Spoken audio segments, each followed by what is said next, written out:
The sun lays so brightly up in the summer sky. Du coup, le fait de venir voir le local, on voit vraiment que le projet il se concrétise et que c'est pas juste des paroles comme ça, on peut faire ça, mais que personne ne bouge. Et qu'on voit vraiment que ça avance et qu'il va vraiment y avoir quelque chose. En fait, le fait qu'il y a des emplacements pour les handicapés, c'est une bonne idée parce que souvent, dans les services, ils oublient souvent.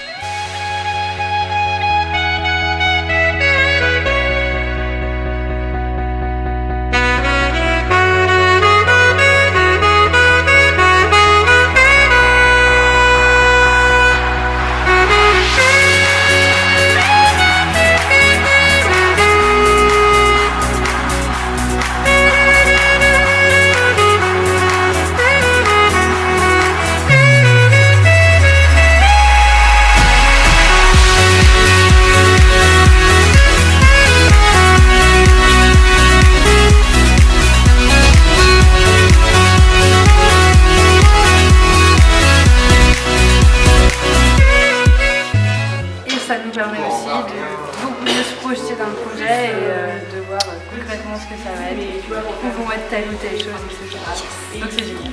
C'est par rapport à l'emplacement du lieu et l'arrêt de bus de la paix. Franchement, c'est nickel quoi. Ça va attirer tout le monde. Puis il y a le complet qui est juste à côté. Et, franchement, je suis satisfait de lui. Okay.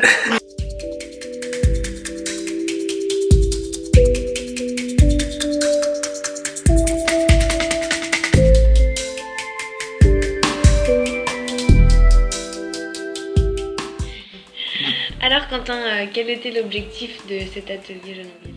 Eh bien, notre objectif est de réfléchir à la mise en place des différents moyens numériques dans le nouvel espace jeunesse.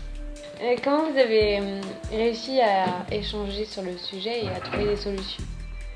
On a réfléchi aux besoins en moyens numériques d'abord, en premier temps, et particulièrement dans chaque espace. On a tous pu donner nos idées et Pascal Prep, qui est chargé de l'émission numérique à Saint-Nazaire, pour la ville de Saint-Nazaire, nous disait si c'était possible ou pas. Tu peux nous donner quelques idées qui ont été imaginées ? On a réfléchi par exemple à pouvoir écouter sa musique perso dans l'espace de convivialité, donc du coup mettre en place un système de Bluetooth, etc. Sinon on a pensé aussi sur le mur de dehors, à mettre un écran. Et là on passerait toutes les informations sur ce qui se passe dans le lieu, les événements qu'il y a et tout ça.